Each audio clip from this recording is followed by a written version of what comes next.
শীতকাল মানেই কিন্তু কমলা লেবু, আর কমলা লেবু দিয়ে কিন্তু আমরা এই শীতকালে হরেক রকমের রেসিপি করে থাকি। চলো আজকে তোমাদের ফিউশন একটা রেসিপি করে দেখাবো, টক ঝাল মিষ্টি, ভীষণ তুলতুলে নরম সফট, আর খেতে যে কি অসাধারণ, না করে খেলে বুঝবে না। তাহলে চলো ঝটপট করে দেখে নিই। প্রথমেই একটি কমলা লেবুর রসটা আমার নিতে হবে। কমলা লেবুটা কেটে এখন রসটা বের করে নিচ্ছি। প্রথমে নিয়ে নেব ময়দা, এখানে 1.5 কাপ ময়দা দিয়ে দিলাম। এটা কিন্তু আটা দিয়ে হবে না, ময়দা দিয়ে। তারপরে যে 1 চা চামচ বেকিং পাউডার আর হাফ চা চামচের সামান্য একটু কম বেকিং সোডা, আর পরিমাণ মতো লবণ আর চিনি দিতে হবে। আর সেই কমলা লেবু চিপে এতে রস বের হয়েছে প্রায় হাফ কাপের মতো, ওটা দিয়ে দিলাম। আর একটা ডিম দিয়ে দিয়েছি, আর পরিমাণ মতো এখানে দুধ দিয়ে দিলাম, আর দিয়ে দিয়েছি 1 চা চামচ ঘি। এবার স্মুথ একটা বেটার করে নেব। এখানে কিন্তু একটু ইয়েলো কালার, ফুড কালার আমি দিয়েছি একটু কালারটা সুন্দর আসার জন্য। স্মুথ, একদম স্মুথ, কোনো লাম্পস থাকা যাবে না। খুব ভালোভাবে বেটারটা বানিয়ে ঢেকে রাখছি 20 মিনিটের জন্য।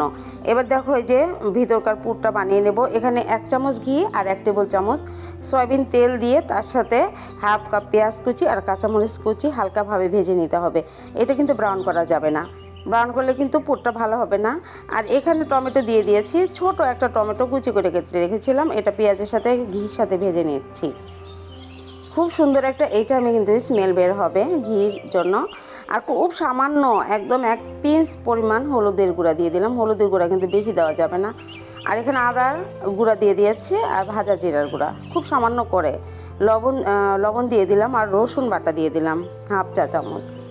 সব মশলায় অল্প অল্প করে দিতে হবে, দিয়ে একটু ভাজা ভাজা করে। এখানে কিন্তু রেড চিলি আমি গুঁড়াটা দিয়েছি, রেড চিলি পাউডার। একটু কালারটা আমি লাল লাল করব এই জন্য দিয়েছি, তোমরা চাইলে শুকনো মরিচের গুঁড়া দিতে পারো। আর এখানে হাফ কাপ মুরগির মাংস আমি কিমা করে রেখেছিলাম, সেটা দিয়ে দিলাম। দিয়ে একটু ভাজা ভাজা করে আবারও হাফ কাপের মতো পেঁয়াজ কুচি লাস্টের দিকে দিতে হবে। এতে করে তোমার পুরটা খেতে ভীষণ ভালো লাগবে। এবার একটু নেড়ে চেড়ে গরম পানি দিয়ে দিচ্ছি একটু সিদ্ধ হওয়ার জন্য। খুব সামান্য পরিমাণ কিন্তু আমি পানি দিয়েছি, বেশি পানি দেওয়া যাবে না, তাহলে পেঁয়াজটা, নতুন পেঁয়াজ এখন যেহেতু কাদা কাদা হয়ে যাবে। খুব সামান্য কিন্তু আমি পানি দিয়েছি, আর ঢাকবো না, এটা না ঢেকেই ভেজে নেব। দেখো এই যে, তাই তো পেঁয়াজ থেকে আর এই চিকেন থেকে অনেকটা পানি বের হচ্ছে। এবার স্প্রিং অনিয়ন দিয়ে দিচ্ছি, মানে পেঁয়াজের পাতাটা দিয়ে দিলাম লাস্টের দিকে। আর দেখো এই যে গরম মশলার গুঁড়া দিয়ে দিলাম পরিমাণ মতো দিয়ে। এবার কিন্তু আমার পুরটা রেডি হয়ে গেছে একদম। লাস্টের দিকে চিনি দিয়ে দিলাম 1 চামচ, চিনি দিয়ে এবার চুলাটা বন্ধ করে হয়ে গেছে আমার পুর। আর পাতিটা করে নেব এবার। খুব কম আছে কিন্তু একটা তাওয়া বসিয়ে রেখেছি আমি, তাওয়াটা হালকা গরম হয়েছে। এবার ঘি ব্রাশ করে দেখো 1 চামচ করে বেটার দিয়ে খুব অল্প করে দিতে হবে। আর বেটারটা এমন টাইপের হবে, পাতলাও হবে না আবার ঘনও হবে না, মাঝামাঝি টাইপের একটা বেটার। 2 মিনিট পরেই কিন্তু ওই পাশটা হয়ে যাবে। আঁচ কিন্তু বাড়িয়ে দিলে ওই পাশটা লাল হয়ে যাবে, দেখতে ভালো লাগবে না। সেজন্য কম আছে, একটু ধৈর্য ধরে ভেজে নিতে হবে। একটা পাতি এমন হয়ে গেল, আর একটা দিয়ে দিচ্ছি। 1 চামচ করে দিতে হবে, অল্প করে। ঘুরান কিচ্ছু দিতে হবে না, শুধু দিবে আপনি নিজে নিজে থেকে ঘুরিয়ে যাবে। দেখো এই যে, আর খুব দ্রুত হয়ে যায়, এ পাশে 1 মিনিট ওই পাশে 1 মিনিট, তাতেই হয়ে যাবে কিন্তু।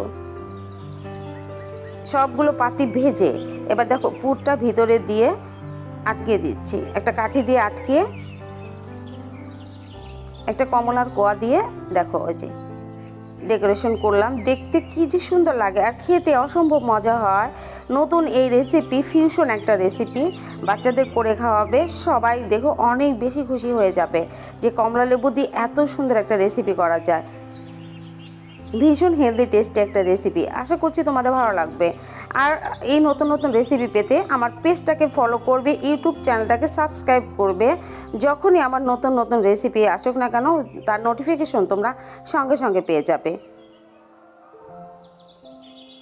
আর শেয়ার করতে ভুলো না, লাইক অবশ্যই করবে। দেখো কতটা সফট, একদম সারাদিন তুলতুলে থাকবে এরকম।